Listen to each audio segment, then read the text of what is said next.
ലോക്സഭാ തെരഞ്ഞെടുപ്പിന്റെ വിധിയറിയാൻ ഇനി 10 ദിവസങ്ങൾ.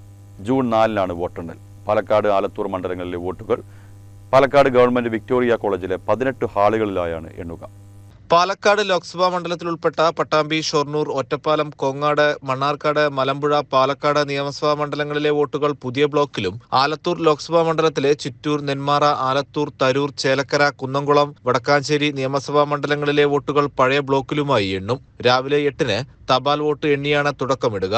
തുടർന്ന് സ്ട്രോങ് റൂമുകളിലെ സീലിംഗ് നീക്കി വോട്ടിംഗ് യന്ത്രങ്ങൾ വോട്ടെണ്ണൽ ഹാളിലെത്തിച്ച് മേശകൾ സജ്ജീകരിച്ച് 8:30 മുതൽ എണ്ണാൻ തുടങ്ങും. പാലക്കാടിന് 98, ആലത്തൂരിന് 91 മേശകൾ വീതമാണ് സജ്ജീകരിക്കുക. ഏപ്രിൽ 26-ലെ വോട്ടെടുപ്പിനു ശേഷം വോട്ടിംഗ് യന്ത്രങ്ങൾ വിക്ടോറിയ കോളേജിലെ സ്ട്രോങ് റൂമുകളിൽ ത്രിതല സുരക്ഷാ സംവിധാനങ്ങളിലായാണ് സൂക്ഷിച്ചിരിക്കുന്നത്.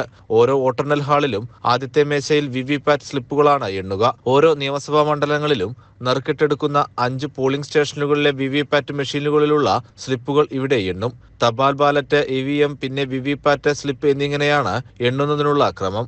ഓരോ ടേബിളിലുമായി കൗണ്ടിംഗ് സൂപ്പർവൈസർ, അസിസ്റ്റന്റ് എന്നിവർക്ക് പുറമെ മൈക്രോ ഒബ്സർവർമാരുമുണ്ടാകും. ഓരോ ഹാളിനും അതത് മണ്ഡലങ്ങളിലെ അസിസ്റ്റന്റ് റിട്ടേണിംഗ് ഓഫീസർമാർ ചുമതലയിലുണ്ടാകും. വോട്ടെണ്ണൽ പ്രക്രിയ പൂർണ്ണമായും വീഡിയോയിൽ ചിത്രീകരിക്കും. CCN, പാലക്കാട്.